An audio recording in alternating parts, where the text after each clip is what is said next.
संक्षिप्त योग विशिष्ट के निर्वाण प्रकरण उत्तरार्ध में श्री वशिष्ठ के द्वारा अतिवाहिक शरीर में आधिभौतिकता के भ्रम का निराकरण। विद्याधरी ने कहा, तब मने अब हम दोनों निर्मल परमात्मा में सर्वबोध अनुकूल समाधि रूप धारणा द्वारा अपने प्राचीन अतिवाहिक भाव का पुनः अभ्यास करें। ऐसा करने से ही इस शिला के भीतर का जगत प्रकट होगा। श्री वशिष्ठ जी कहते हैं, श्री राम, उस पर्वत पर विद्याधरी ने जब ये युक्ति युक्त बात कही तब मैं पद्मासन लगा करके बैठ गया और समाधि में स्थित हो गया।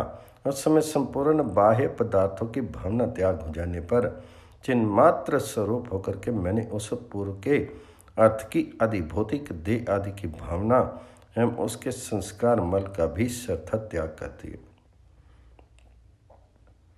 तत्पश्चात चैतन्य आकाश रूपता को प्राप्त होकर मैंने उसी तरह उत्तम दृष्टि प्राप्त कर ली जैसे शरद काल आने पर आकाश निर्मलता को धारण करता है। तदनंतर सत्य स्वरूप परमात्मा के सदृढ़ ध्यान अभ्यास से मेरी देह में अधिभौतिकता की भ्रांति निश्चय ही दूर होगी। तत्काल ही उदय एवं अज से रहित होने पर भी नित्य उदित रहने वाली और अत्यंत निर्मल महाचेतन आकाश रूपता प्रकट सी हो गई। इसके बाद जब मैं साक्षी रूप अपने ही निर्मल तेज से देखने लगा तब वास्तव में मुझे ना तो वह आकाश दिख पड़ा और ना वह पाषाण शिला ही कहीं दिखाई दी। सब कुछ केवल परम तत्व में ही दृष्टिगोचर हुआ। मैंने स्वरूप बोध के पहले कभी जिसकी आकृति शिला में देखी थी, बोध के पश्चात उसे सच्च चित्तगण ब्रह्म आकाश रूप ही देखा। पृथ्वी आदि विकारों के रूप में उस सदवस्तु को कहीं नहीं देखा। प्रिय श्री राम, ये जो वर्तमान काल का दृश्य प्रपंच मन को प्रत्यक्ष दिखाई दे रहा है, ये अधिभौतिक देह आदि की कल्पना द्वारा अत्यंत असद्रुप सी ही प्रकट हुआ है। अतः इसे तुम प्रत्यक्ष ही असत्य समझो और उस योगी प्रत्यक्ष को ही प्रमुख प्रत्यक्ष जानो, क्योंकि उसमें सद्रुप परमात्मा के यथार्थ स्वरूप का साक्षात्कार होता है। अहो, परमेश्वर की माया कैसी विचित्र है, जिससे प्राक प्रत्यक्ष में अर्थात पहले से ही जो प्रत्यक्ष है उस साक्षी चेतन में जो प्रोक्षता का निश्चय हो रहा है और उस प्रोक्ष मन में प्रत्यक्ष भाव की कल्पना आ गई है। यद्यपि स्वर्ण से कड़ा बनता है, इसका सभी को अनुभव है, तथापि यह निश्चय है कि स्वर्ण कड़ा नहीं है। उसी प्रकार सूक्ष्म शरीर में अधिभौतिकता नहीं है। ये जीव विचार न करने के कारण ब्रह्म को यथार्थ और यथार्थ को ब्रह्म समझ रहा है। अहो, ये कैसी मूर्ता है, जैसे सीपी में चांदी, मृग तृष्णा में जल और एक चंद्रमा में दो चंद्रमा की बुद्धि मिथ्या ही है। उसी प्रकार अतिवाहिक सूक्ष्म शरीर में अधिभौतिकता स्थूल रूपता की बुद्धि भी माया से ही हो रही है। वह वास्तविक नहीं है। जो सत्य है उसे सत्य मान लिया गया है और जो सत्य है उसे असत्य समझ लिया गया है। अहो, जीव के अविचार से उत्पन्न हुए इस मोह की कैसी महिमा है, जो आदि प्रत्यक्ष सूक्ष्म शरीर को छोड़ करके इस वर्तमान प्रत्यक्ष स्थूल शरीर में ही सत्य बुद्धि करके स्थित है। मानो मृग तृष्णा का जल पीकर तृप्ति का अनुभव करता हुआ सुखपूर्वक बैठा है। विषयों का जो सुख है वह क्षण भंगुर है, इसका सबको बारंबार अनुभव होता है, इसलिए उस सुख का दुख रूप ही कहा गया है। तथा जो नित्य अनादि और अनंत आत्म सुख है उसी को वास्तविक सुख बताया गया है। अज्ञानी की दृष्टि में ये जगद्रूप भ्रांति ही सत्य रूपता को प्राप्त होगी है। मुद्रा पी करके मतवाले हुए पुरुष को ये सुस्थिर वृक्ष और पर्वत ही नाचते से प्रतीत होते हैं। जो योगियों के प्रत्यक्ष अनुभव में आए हुए सर्वत्र अप्रतिहत अद्वैत बोध रूप पूर्ण अनेक रस चित्त स्वरूप ब्रह्म की सत्ता प्रत्यक्ष होने पर भी दूसरे तुच्छ प्रत्यक्ष नेत्र आदि इंद्रियों से दिखने वाले रूप आदि विषयों को सत्य मान करके उसका आश्रय लेते हैं, वे महान मूर्ख हैं। अपने आप को ही धोखा देने वाले उन तृण तुल्य अधम पुरुषों से हमारा कोई प्रयोजन नहीं है। सर्ग 68 समाप्त हुआ। 69वें सर्ग में विद्याधरी का पाषाण। जगत में ब्रह्मा जी को ही अपना पति बताना और उन्हें समाधि से जगाना, उनके और देवताओं आदि के द्वारा वशिष्ठ जी का स्वागत सत्कार। वशिष्ठ जी के पूछने पर ब्रह्मा जी का उन्हें अपने यथार्थ स्वरूप का परिचय देना और उस कुमारी नारी को वासना की देवी बताना।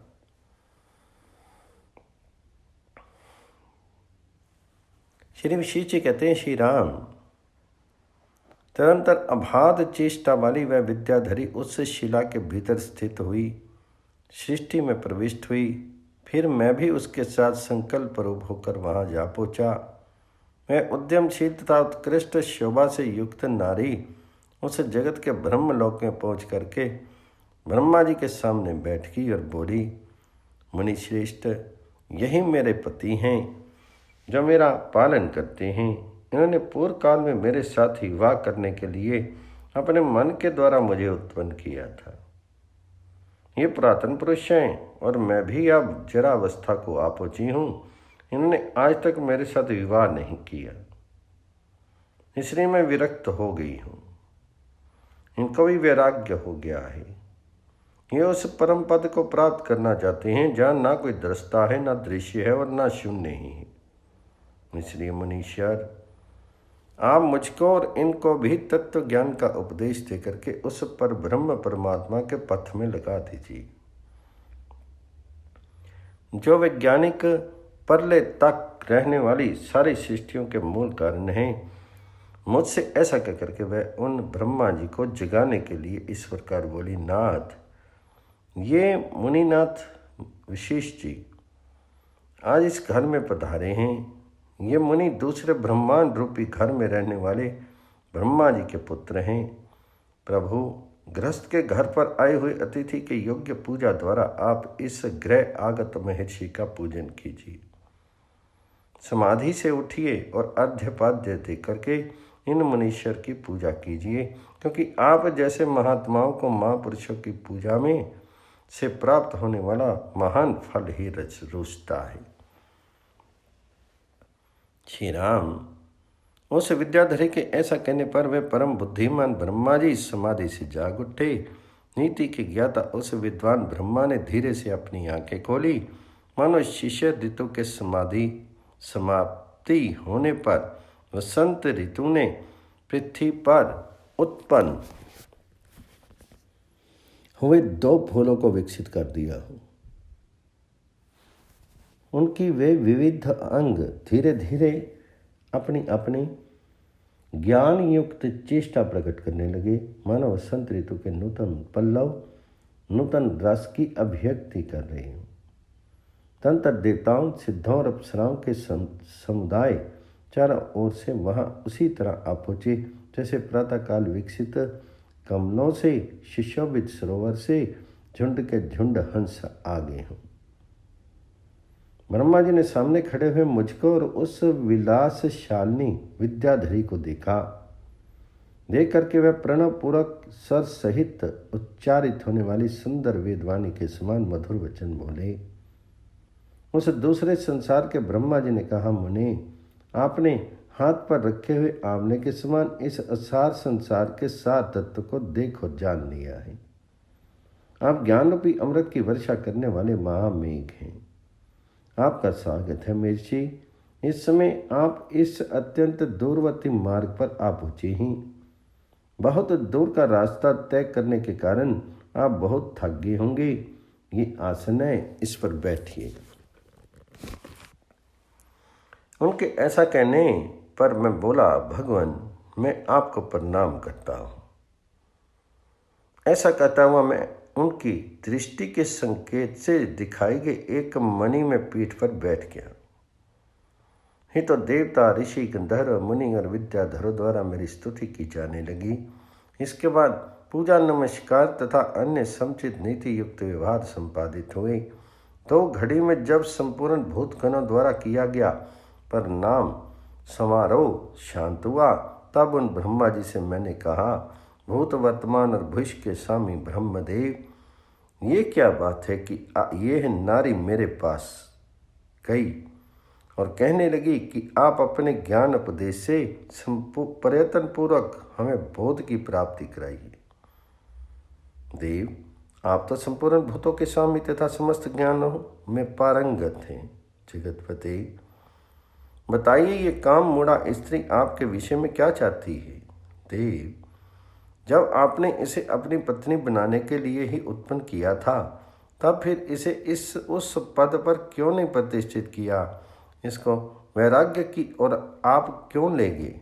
तो दूसरे जगत के ब्रह्मा जी बोले, मुने सुनिए, जैसी बात है उसे आपके सामने ठीक ठीक बता रहा हूँ, क्योंकि सत्पुरुषों के सामने सब बातें यथार्थ और पूर्ण रूप से कहनी चाहिए। मुने, वह जो शांत, अजन्मा, अजर एवं अनिर्वचनीय परमार्थ सद्वस्तु ब्रह्म है, उसी को चेतन अथवा चितत्व कहते हैं। चेतने ही उसका एकमात्र स्वरूप है। उसी परमात्मा ने अपने स्वरूपभूत चैतन्य से मुझे प्रकट किया है। मैं चिद आकाश रूपी हूँ और सदा अपने स्वरूप में ही स्थित रहता हूँ। जब सृष्टि उत्पन्न होकर के यथावत रूप से स्थिर हो जाती है, तब मेरा व्यवहारिक नाम संभव होता है। वास्तव में ना तो मैं उत्पन्न होता हूँ और ना कुछ देखता ही हूँ। मैं समस्त आवरणों से युक्त रह करके चेतन आकाश रूप होकर चेतन आकाश में ही स्थित हूँ। ये जो आप मेरे सामने हैं और मैं आपके सामने हूँ, तथा हम लोगों में जो ये परस्पर संभाषण हो रहा है, ये वैसा ही है जैसे समुद्र में एक तरंग के आगे दूसरी तरंग हो जाती और स्वयं समुद्र ही उन तरंगों के घात प्रतिघात के रूप में शब्द कर रहा हो। इस विषय में मेरी ऐसी ही मान्यता है। इस प्रकार समुद्र से तरंगों की कल्पना के समान जिसने अपनी और दूसरे की दृष्टि से देखे जाने वाले भेद की किंचित कल्पना कर ली है, तथा कालोशात अपने स्वरूप की भी किंचित उड़ा देने के कारण जिसकी आकृति कुछ मलिन सी हो गई है, वह मैं चिद आभास मात्र ही हूँ। ऐसे रूप वाले मुझ ब्रह्मा के अंतःकरण में जो ममत्व और अहंता की वासना उदित हुई है, वह उस कुमारी स्त्री से भिन्न जो आप हैं, आपको अन्य सी प्रतीत होती है और मुझे अनन्य सी जान पड़ती है। वह वासना हम दोनों की दृष्टि उदित भी है, प्रकट भी है और अनुदित अर्थात अप्रकट भी है। वास्तव में अविनाशिनी सत्ता वाला हूँ, क्योंकि कभी मेरी उत्पत्ति नहीं हुई है। मैं आत्म स्वरूप में अपने आप में ही स्थित हूँ। स्वभाव से ही मैं अच्युत, अपने आत्मा में रमन करने वाला तथा स्वयं ही सब कुछ करने में समर्थ हूँ। एक कुमारी स्त्री के रूप में जो सामने खड़ी है, वासना की अधिष्ठात्री देवी है। ये न तो मेरी गृहिणी है, न गृहिणी बनाने के निमित्त मैंने इसका सत्कार ही किया है। अपनी वासना के आवेशवश इसके मन में ये भाव उत्पन्न हो गया है, मैं ब्रह्मा जी की पत्नी। इस भावना को लेकर के ये स्वयं ही अत्यंत दुख उठा रही है और वह भी व्यर्थ है। ये सारे जगत के भीतर वासना बनाकर बैठी हुई। सर्ग 69 समाप्त हुआ। 70 सर्ग में पाषाण जगत के ब्रह्मा द्वारा वासना की क्षय उन्मुक्ता एवं आत्म दर्शन की इच्छा बता करके शिला की चिति रूपता तथा जगत की परमात्म सत्ता से अभिन्नता का प्रतिपादन करके वशिष्ठ जी को अपने जगत में जाने के लिए प्रेरित करना। अन्य जगत के ब्रह्मा जी कहते हैं, मुनि श्रेष्ठ, मैंने अपने संकल्प से कल्पित 2 प्राराब्ध वर्षों की आयु बिता दी। अब चित्त आकाश रूप में नितिश आनंद स्वरूप ब्रह्म आकाश में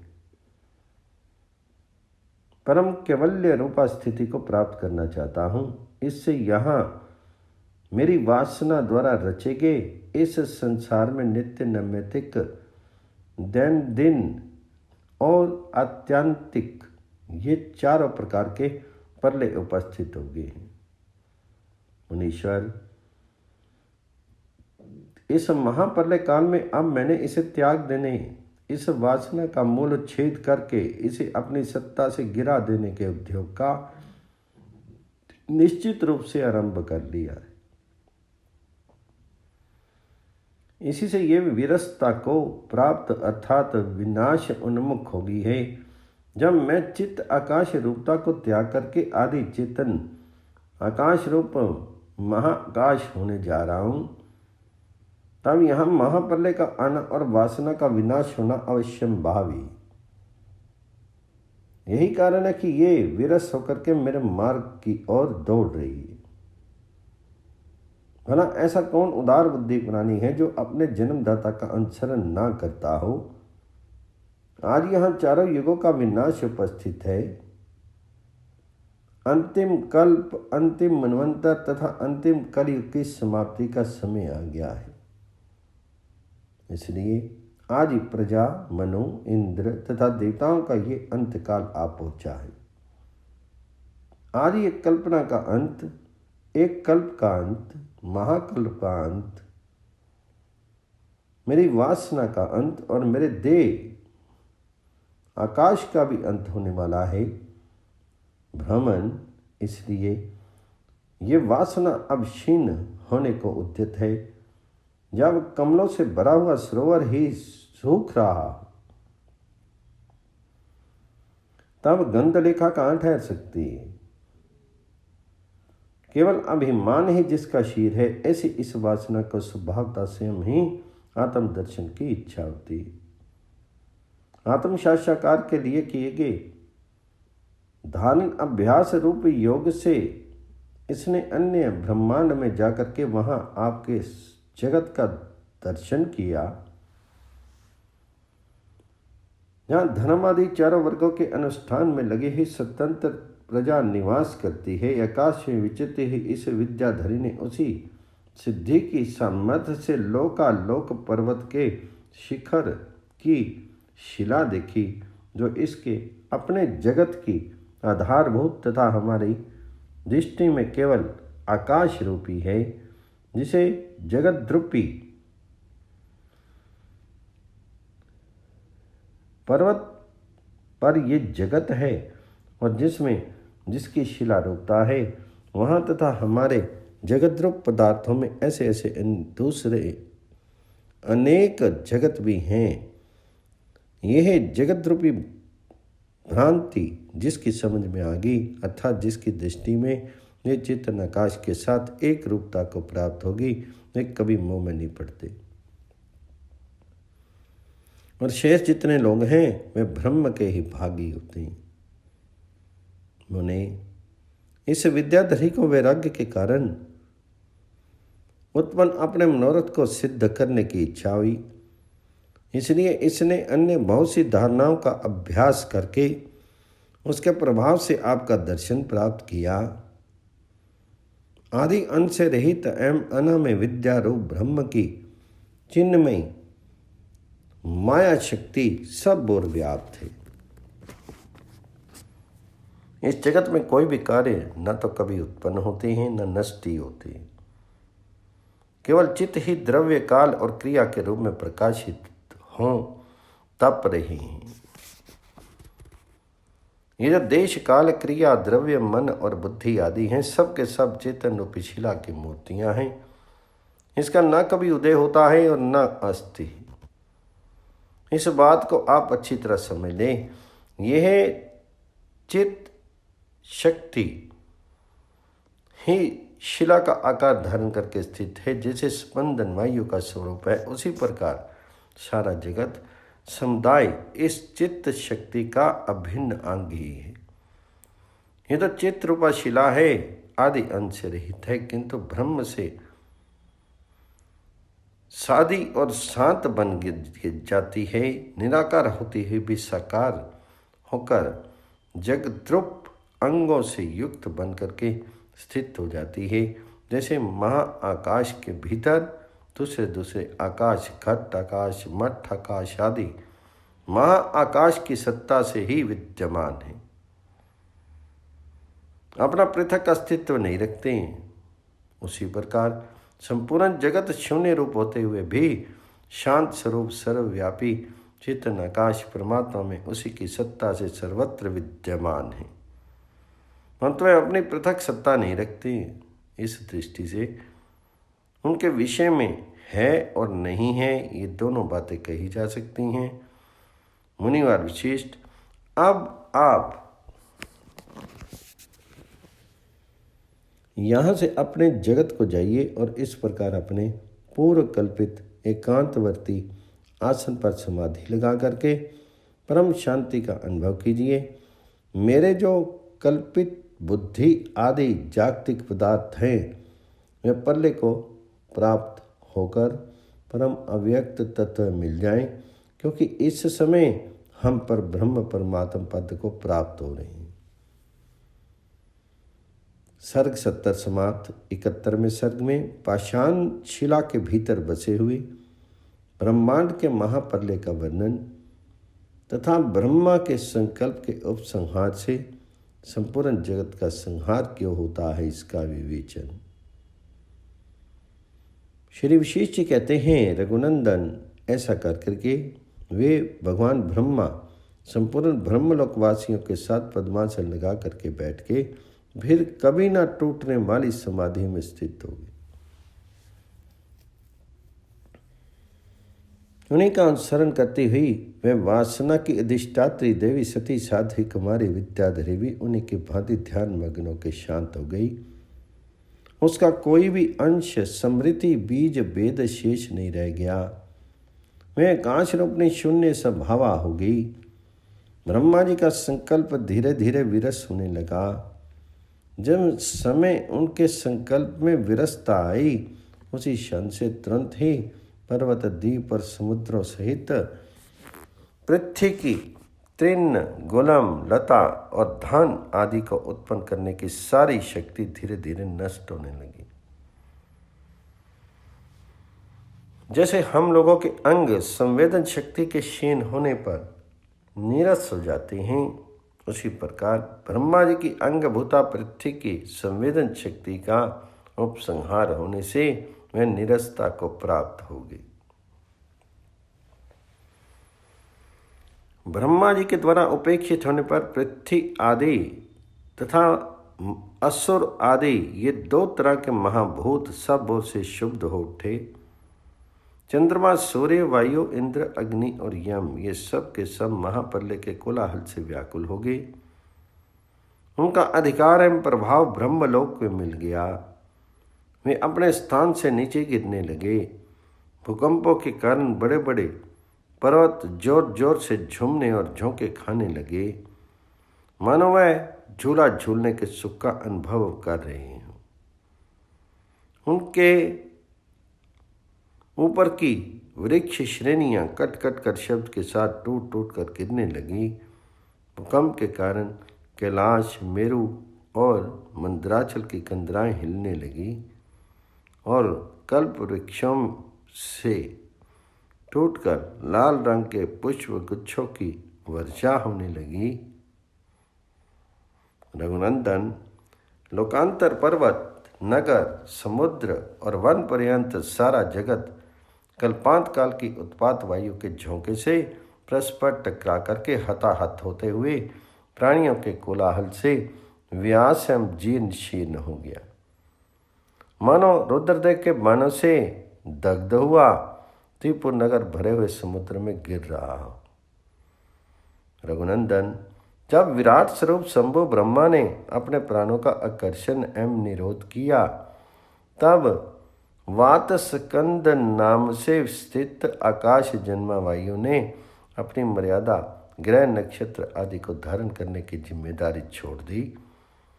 ब्रह्मा जी ने जब प्राणवायु रूप वात स्कंद का अपने भीतर उपसंहार करना आरंभ किया, तब पूर्वोक्त मर्यादा को त्याग करके साम्य अवस्था को पहुँचने के लिए वायु में क्षोभ उत्पन्न हुआ और उस क्षोभ के कारण निराधार होकर के आकाश मंडल से तारे टूट टूट कर वैसे ही भूमि पर गिरने लगे जैसे कहीं आग लगने पर यदि जोर से हवा चलती हो तो बड़े बड़े लुआठे उड़ने और गिरने लगते हैं।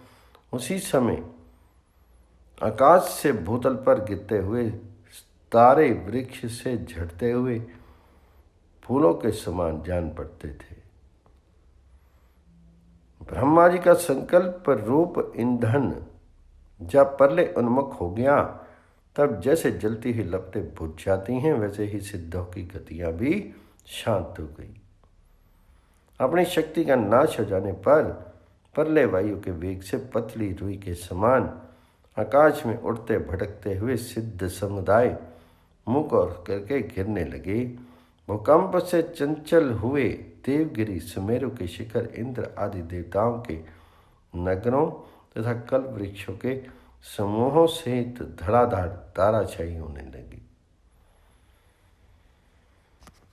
रघुनंदन, पहले ना तो कोई सत वस्तु थी और न सत्य ही, किंतु सभी विकारों से रहित एकमात्र चिन्ह में परम आकाश ही था, जो अकेला ही संपूर्ण दिशा में व्याप्त था। उसी परम आकाश ने अपने स्वरूप का परित्याग न कर करके निर्विकार रहते हुए ही अपनी आकाशता की अपने से भिन्न वस्तु के रूप में से कल्पना की। उसे अपने से पृथक चित्त के रूप में जाना। चिद्रूप होने से वह चेतन कहा गया है। जैसे लोग संकल्प नगर को शून्य रूप होते हुए भी साकार देखते हैं, वैसे ही अजन्मा परमात्मा शून्य रूप आकाश को ही दे रूप देखने लगा। आकाश में आकाश की तो अपने शीर मानने लगा। श्री राम, इस प्रकार विचार करने से सिद्ध होता है कि ये जो ब्रह्मा है वे ही ये वर्तमान जगत बन करके स्थित है। विराट ब्रह्मा का जो देह है वही ये जगत है। संकल्प आकाश रूप ब्रह्मा जी का जो ब्रह्म हुआ है वही इस जगत के रूप में भाषित हो रहा है और उसी को ब्रह्मांड कहा गया है। संकल्प से ही जिनकी कल्पना हुई है वह ये सारा जगत आकाश रूपी है। वास्तव में ना तो जगत है और ना कहीं तुम और मैं के भाव ही हैं। चिन्मात्र पर ब्रह्म परमात्मा स्वयं ही अद्वैत आत्म आकाश में जगत आदि रूप प्रकाश से प्रकाशित होके आस्वाद या अनुभव का विषय हो रहा है।